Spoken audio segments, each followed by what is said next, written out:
Буџетот за 2025 година предвидува економски раст од 3,7% по високи плати, пензии и нови инвестиции, изјавија денес од ВМРО ДПМН. Владата на ВМРО ДПМН за 2025 година со буџетот предвидува повисоки плати за наставниците и образовните работници од основното до високото образование.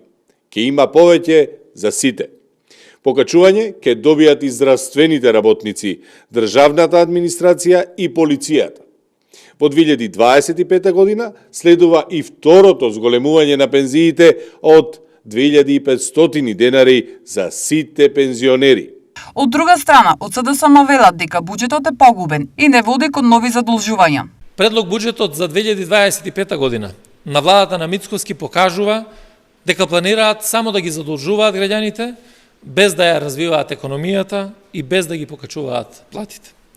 Погрешни и би рекол погубни се овие политики кои се преточени во буџетот за 2025 година.